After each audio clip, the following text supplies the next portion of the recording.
여러분 잘 아시다시피 일본은 2차 대전 전범국이기 때문에 군대를 가질 수 없습니다.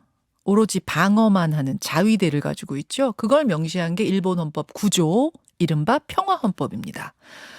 근데 일본이 지난 금요일에 안보와 관련된 세계 문건을 개정하면서 반경 능력 보유를 공식 선언했습니다. 언뜻 들으면 공격받을 때 반격하겠다는 거니까 기존하고 똑같은 거 아닌가 하실 텐데요. 이걸 좀 더 깊이 들여다보면 그렇지가 않습니다. 말이 반격 능력이지 적의 공격이 예상되면 적 기지를 선제 공격도 할 수 있게 한다. 이런 겁니다. 그러니까 적이 선제 공격을 해올 때만 우리가 방어 공격한다가 아니고 적이 공격해올 것 같기만 해도 우리가 선제 공격할 수 있다. 이런 논리예요. 그럼 이건 일반 군대하고 다를 바가 없어 보이죠. 동북아 안보 지형의 변화를 예고합니다. 미국은 크게 환영하고요. 중국은 크게 반발하고 있습니다. 그럼 우리는 어떨까요? 일본 게이센 여학원대 이영채 교수와 함께 들여다보죠. 이영채 교수님 안녕하세요. 네, 안녕하세요. 예, 자위대 반격 능력 보유가 뭔지 제가 대략적인 설명은 지금 드렸습니다만 조금 더 구체적으로 설명해 주시겠어요? 네, 일본은 그 헌법 구조가 있어서 전후 안보 정책이 방어를 전문으로 하는 전수방위인 거죠. 네. 즉 방패 원리로 안전보장을 해온 겁니다. 예. 대신 군사력의 창의 역할은 미군이 그 역할을 담당했습니다. 하지만 이제 주변의 안전보장 환경이 바뀌어서 이 전수방위만으로 영토를 지킬 수 없다고 주장을 하고 있고요. 그래서 적의 진지에 대해서, 즉 미사일 진지에 대해서 네. 반격 능력을 갖춰야만 이게 방어와 같은 억지력을 회복할 수 있다라고 이제 판결을 한 거죠. 그래서 방패만이 필요한 게 아니고 네. 이제 자기 스스로 창을 가져야만 적의 공격을 막을 수 있다. 즉 그렇지만 이것은 반격이 아니고 일본 헌법이 금지하고 있는 선제 공격 능력을 실질적으로 갖췄다. 그렇죠. 이렇게 이해를 해야 될 것 같습니다. 아니 평화헌법, 그러니까 일본 헌법 9조, 우리는 군대 가질 수 없다. 그 평화헌법을 수정하려고 계속 노력을 일본이 시도를 했었는데 그때마다 번번이 여론에 막혔고 국민 여론에 막혔고 또 국제사회 여론에도 막혔던 건데 이거는 그럼 평화헌법 수정 안 하고도 바꿀 수 있는 거예요? 실질적으로 일본은 이 개별적 자유권이라고 해서 남이 공격을 해왔을 때 그때만 자기들이 방어할 수 있다. 원래 헌법은 모든 무력을 다 가져서는 안 되기 때문에 공격이 해와도 공격을 할 수 없는데 네. 일본은 50년 중반부터 이 공격이 왔을 때 방어한다는 목적으로는 무력을 쓸 수 있다. 이렇게 해석을 한 거죠. 해석을 바꾸는 거군요. 헌법은 그대로 그렇죠. 있는데. 이제 근데 문제는 2015년에 예. 기억하시겠지만 아베 정권 시기에 예. 안보 법제라는 것을 일본의 국민들의 강력한 반대 속에서 통과했죠. 그렇죠. 이것은 일본 헌법이 금지하고 있는 것은 집단적 자유권이라고 해서 즉 동맹으로 전쟁에 동시에 참여하는 이 부분도 금지하고 있는데 이것을 해석으로 집단적 자유권도 보장되어 있다. 이렇게 이미 해석을 한 거죠. 그렇다면 이제 지금 헌법에 마지막으로 남아 있는 것은 네. 즉 적을 선제 공격할 수 있다라고 하는 이 부분만이 금지되어 있다라고 할 수 있는데 이제는 이것까지 갖춘 거기 때문에 실질적으로 일본 헌법 구조를 완전 무력화시켰다. 이렇게 봐야 될 것 같습니다. 이해됐어요. 그러니까 일본 헌법 구조, 다른 말로 평화 헌법, 헌법을 손본 게 아니지만 사실상은 다 손본 거네요. 해석을 바꿔버림으로써. 그렇죠.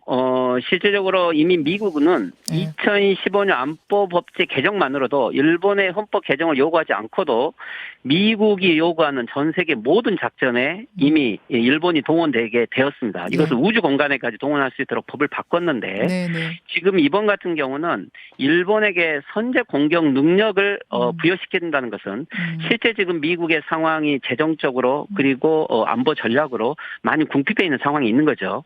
그랬을 때 이제는 이 창의 역할까지도 일본에게 주겠다는 겁니다. 그렇다면 일본은 실질적으로 우리가 가장 우려했던 즉 전쟁이 가능한 보통 국가로 이제 들어섰다. 이렇게 이해를 해야 될 것 같습니다. 지금 일본이 이 시점에서 자꾸 왜 이러는 건가? 진짜 이유가 뭔가 궁금했는데 진짜 뭐 자기 방어하려고 방어가 급급해서 그런가? 근데 그게 아니라 지금 말씀 들어보니 미국이 지금 중국과 대립하고 있는 이 상황 속에서 미국에 힘을 실어줄 일본의 도움이 절실히 필요하다. 이게 배경이군요.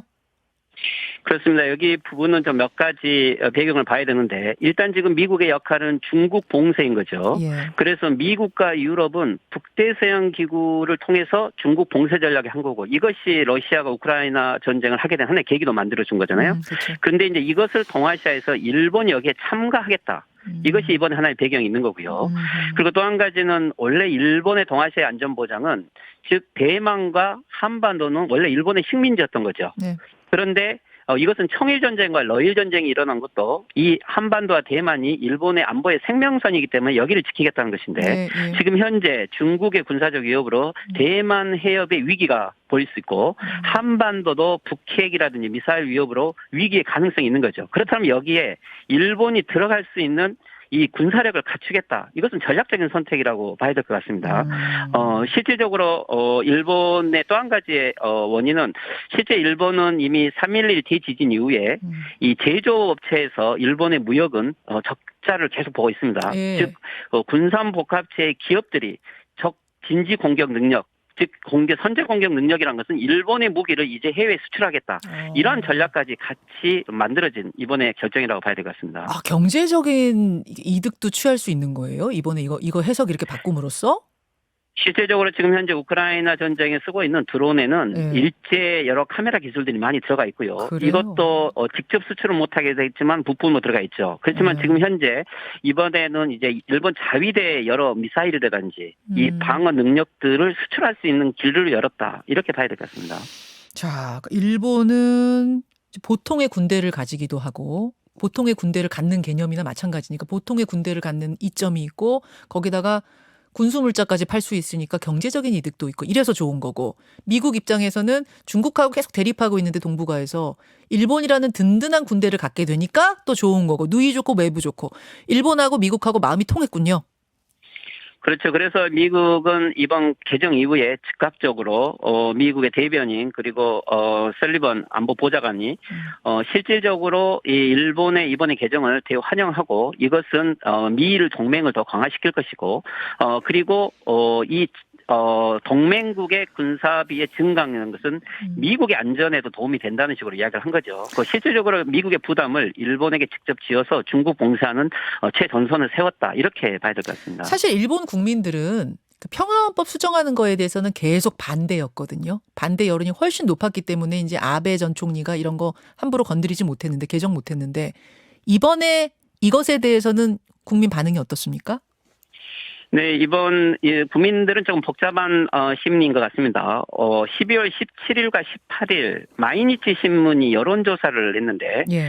지금 이번 조치에 대해서 키시다의 내각 지지율은 25%로 폭락을 했습니다. 전달이 31%였는데 6% 하락했죠. 예, 예. 실질적으로 이번 조치에 일본 국민들은 불만이 많다는 건데 하지만 이 방위비의 증액이라든지 안보 개정 방침에는 찬성이 오히려 48%로 반대 41%도 훨씬 많습니다. 즉 국민들은 현재 우크라이나 전쟁이라든지 동아시아 위기 속에서 일본의 안보 증액 그리고 개정에는 찬성한다. 하지만 이 증세를 한다는 것에는 반대가 69%고요. 그리고 국채 발행을 한다는데도 반대가 52%입니다. 즉 세금을 걷는다는 것에 대해서는 반대를 하는 거죠. 그리고 세금 늘어날까 봐 반대하는 거지 요 법 개정하는 거에 대해서 우호적인 거예요. 그렇죠. 실질적으로 일본의 대외적인 위험 요소가 증가하고 있다는 거 국민들은 생각을 하고 있습니다. 예. 하지만 이제 그렇다면 재원을 어디서 가져올 것이냐. 결국은 복지 예산이라든지 법인세라든지 또는 담배값이라든지 이런 데서 가져오겠다고 하는데 실제적으로 이것은 재원을 거의 생각하지 않고 먼저 이 법 개정을 했기 때문에 국민들 입장에서는 여기에 불만이 많은 거죠. 그리고 또 국회에서 논의도 하지 않았고 키시다 수상 같은 경우는 지난번 참여연 선거에도 이 증액 이야기는 하지 않고서 선거를 했는데 이번에 이런 조치들은 전혀 국민의 동의를 받고 있지 않다라고 하는 것에 대한 불만이 있는 거지 개정 방향에 대해서는 실질적으로 찬성이 더 많습니다. 알겠습니다. 제가 지금 법 개정이라고 표현했지만 사실 평화헌법 개정은 아니고 이제 해석을 바꾸는 문제, 안보 문건 개정 이렇게 얘기하는 게 좋겠습니다. 자, 이제 우리에게요. 그럼 이제 상황은 이렇게 돌아가는데 이게 우리에게는 어떤 영향을 미칠까? 어떻게 전망하세요? 네, 실질적으로 일본의 보수 우익들 같은 경우는 네. 문재인 정권의 이 한반도 평화 프로세스, 베트남, 하노이 그리고 싱가포르 여기 그리고 남북 정상회담 이 시기를 제일 두려워했던 겁니다. 실질적으로 한반도 평화가 정착되면 일본 이런 군비 증행을 할 수 있는 근거가 없어졌던 거죠.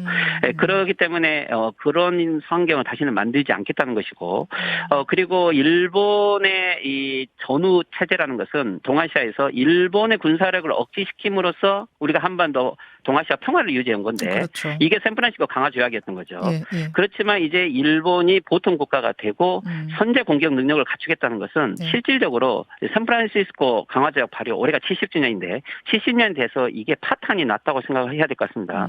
자, 그렇다면 우리가 어떻게 일본을 억제할 것인가? 실제 일본이 현재 이런 조치를 취한 것은 최근에 윤석열 정권 등장 이후에는 오히려 한일 관계 개선 속에서 일본과의 군사 동맹이라든지 실제적 협력을 많이 강조해왔고, 오히려 보수 정권 속에서 일본의 보수들은 지금 이러한 조치를 취하는 것이 오히려 더 좋은 찬스다. 한국 그렇게 반대하지 못할 것이다. 이렇게 이 배경을 읽고서 추진하고 있다고도 봐야 될 것 같습니다. 우리가 군사력 키워도 지금은 한국이 뭐라고 못할 거야. 이런 분위기를 읽고 막 추진을 좀 하고 있는, 드라이브를 걸고 있는 게 아닌가, 그런 말씀. 어쨌든 지금 동북아 이런 식이 되면은 이제 군비 경쟁, 동북아에서 군비 경쟁이 벌어질 수 있고 긴장 고조될 수 있고, 요거는 현실이죠. 그렇죠. 이미 세계 국방비 지출 10위권 국가를 보면 미국, 중국, 인도, 러시아, 일본, 한국, 즉 10개국 중에서 6개국이 이미 동아시아죠. 네. 그리고 일본이 이번에 국방비를 5년 이내에 GDP 2%까지 약 400조 이상을 증가시키겠다는 건데, 그렇다면 이제 주변국은 이것을 구실로 또 군비 증강을 하게 되는 거죠. 또한 한국도 실질적으로 문재인 정권부터 시작해서 군비 증강을 해오고 있는 것이 사실이고요. 그렇기 때문에 이런 군비 증강을 우리들이 하면서 일본에게 군비 증강을 하지 말아라 이렇게 말하기는 쉽지 않을 겁니다. 그래서 실질적으로 군비 증강의 시대가 들어갔을 때, 예. 자, 그렇다면은 가장 약한 지점이 이 한반도가 될 것이고, 우리가 실질적인 평화 정착을 하기 위한 남북한 평화 프로세스라든지 이런 것을 적극적으로 하지 않는 한은 이 지금 악순환에서 빠져나오기는 쉽지 않을 겁니다. 여기까지 말씀 듣겠습니다. 이영채 교수님 고맙습니다. 네, 수고하십시오. 김현정의 뉴스쇼는 시청자 여러분의 참여를 기다립니다. 구독과 좋아요, 댓글 잊지 않으셨죠? 알림 설정을 해두시면 평일 아침 7시 20분 실시간 라이브도 참여하실 수 있습니다.